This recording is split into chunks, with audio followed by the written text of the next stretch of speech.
আসসালামু আলাইকুম। আপনারা সবাই কেমন আছেন? ভালো আছেন? চেনেন আমার আপনারা? অনেকদিন পরে খলিবারহাটে আসলে মূলত একটা সভায় বক্তব্য দিতেছি। আমার রাজনৈতিক জীবনে দু একবার এখানে আসা হয়েছে, বক্তব্য দিচ্ছি। নয়ন হলো আমার মেজ বোনের ছেলে, আমার ভাগনা, আমার ইমিডিয়েট বড় বোন নার্গিস তার ছেলে। তো আসলে আমি স্বাভাবিক কারণে আমি মামা হিসেবে আমার ভাগনার পক্ষে ভোট চাইবো। আমি আসলে সেটা নয়, আমি আপনাদের কাছে বিবেচনা চাইবো। এই ভাইস চেয়ারম্যান পদে যে কজন প্রার্থী আজকে প্রতিদ্বন্দ্বিতা করতেছে, আপনারা এই মানুষ সবসময় কিন্তু একটা কথা বলে, যে কোনো সময় ভালো কিছু প্রত্যাশা করে, নাকি ভোট করলাম। মানুষ কিন্তু ভালো কিছু চায়। সমাজে যখন কোনো নেতৃত্ব, কোনো মেম্বার, চেয়ারম্যান বা কোনো দায়িত্বশীল কোনো ব্যক্তি যদি তার সততা, সরলতা, বিশ্বাসের অমর্যাদা করে, তখন কিন্তু মানুষ একটা কথা বলে যে আসলে আমরা ভুল করেছি, আমাদের প্রার্থীতা হয় নাই, আমাদের আসলে উনি তো ভালো কাজ করে নাই।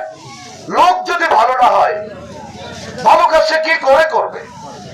এই ভালো কাজ করার জন্য তাকে ছোট্টবেলা থেকে সততার শিখরে গেড়ে উঠতে হয়। হঠাৎ করে একটা মানুষ খুব একটা এই সমাজের জন্য, যে মানুষ দীর্ঘদিনের সততার চতুর্সীমানায় থাকে না, হঠাৎ করে যদি এসে সে একটা কিছু করতে চায়, তা আসলে কিন্তু পারবে না। তাকে শিকড় তাকে টানবে, শিকড় থেকে টানবে। আজকে এই নাম ছোট্টবেলা থেকে আমাদের পারিবারিক শিক্ষা, যে ভদ্রভাবে চলা, শিক্ষা অর্জন করেছে, মুরব্বীদেরকে সম্মান করা, সামাজিক ভাবে যে কাজটি ভালো না সেই কাজটি না করার জন্য আমরা তাকে গড়ে তুলেছি। তার পেট্রিকুল, আমরা মাতৃকুল, দুই পরিবার মিলেই আমরা চেষ্টা করেছি। জানি না আমরা কতটুকু সফল হয়েছি। যদি আপনাদের বিবেচনায় সততা, সরলতা, শিক্ষা, যোগ্যতার বিবেচনায় যদি আপনারা মনে করেন যে নয়ন একজন সৎ ব্যক্তি, যদি তার বিরুদ্ধে একটা মানুষকে কখন নিরূপণ করা যায়? হঠাৎ করে কিন্তু কাউকে মানে সৎ বা অসৎ বলা যায় না, ভালো মন্দ বলা যায় না। আমরা যখন নির্বাচনী মাঠে আসি, রাজনৈতিক মঞ্চে আসি, তখন কিন্তু আমরা সবাই আসলে ভালো ভালো কথা বলি, মানুষকে দেখলে জড়িয়ে ধরি, চুমাকে কোলাকুলি দেই। এটা কিন্তু আমাদের একটা নির্বাচনী কৌশল, কিন্তু এই কৌশলটা আমরা ভুলে না যাই। আজকে ওর সম্বন্ধে যদি আপনাদের জানতে হয়, তাহলে ওর প্রতিবেশী যারা আছে, আপনারা পাথরঘাটায় যাবেন, ওর বাড়ি হলো উকিলপট্টি। পাথরঘাটায় গিয়া ওর আশেপাশে প্রতিবেশী যারা আছে তাদের কাছে আপনারা জিজ্ঞেস করবেন যে নয়নের ছাত্র জীবন থেকে তার আচরণ কেমন ছিল, তার চরিত্র কেমন ছিল, তার ব্যবহারটা কেমন ছিল। যদি সে ভালো থেকে থাকতো অতীতে, তাহলে তার প্রতিবেশীরা কিন্তু সাক্ষী দেবে। ভালো হলেও প্রতিবেশীরা সাক্ষী দেবে, মন্দ হলেও প্রতিবেশীরাই সাক্ষী দেবে। কারণ এই ভালো মন্দটা আগে কিন্তু তার প্রতিবেশীরাই জানে, দূর থেকে মানুষ কিন্তু জানে না, জানতে পারে না। সুতরাং আপনাদের কাছে অনুরোধ করব,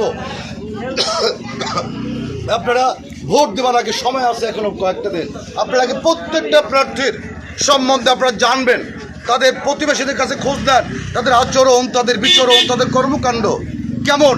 যদি সেই বিবেচনায় যাকে ভালো মনে করবেন, জনস্বার্থে, মূলত একটা ভাইস চেয়ারম্যান খুব বড় একটা পদ না, তারপরেও সামাজিক সম্মানের তো একটা জায়গা আছে, নাকি এর জায়গা আছে না? সেই জায়গাটার ভারসাম্যতা রক্ষা করার মতো যদি যোগ্যতা নয়নের থেকে থাকে, আর যদি আপনাদের তদন্তে মনে করেন যে নয়নের অতীত ইতিহাস সে ভদ্রতার সাক্ষী মানুষ দিয়েছে, তাহলে আপনাদের কাছে দাবি করতে পারি না, নাকি পারি না? ইসলাম পারি কিনা? সুতরাং সেই বিবেচনায় আপনারা জেনে শুনে যদি মনে করেন যে নয়ন ভালো ছেলে, যদি মনে করেন নয়ন সততার একটা তার অতীতের রেকর্ড আছে, সে সৎ ছেলে বা সৎভাবে জীবনযাপন করছে, আদর্শিক জীবনযাপন করছে, তাহলে আপনাদের কাছে আমি এখন বলবো না সেটা, আপনারা খোঁজ নেবেন। আরও আমরা তো আমাদের পক্ষে কথা বলবো, আপনারা তো পাথরঘাটায় অনেকেই যান, খোঁজ নেবে তার প্রতিবেশীদের কাছে, আশেপাশের লোকজনদের কাছে যে নয়ন কেমন, তার আত্মীয় স্বজন, আমরা মাতুল, এই বাপতুল যারা আছেন, খোঁজ নেবেন তাদের আসলে কেমন। আবার তো চেনেন, যারা চেনেন, আগে আমাকে কী বলবো। সুতরাং সেই বিবেচনায় যদি মনে করেন যে নয়ন ভালো ছেলে, তাহলে আপনাদের কাছে কি ভোট দাবি করতে পারি? একটু কথা বলে পারি আমরা? আলহামদুলিল্লাহ।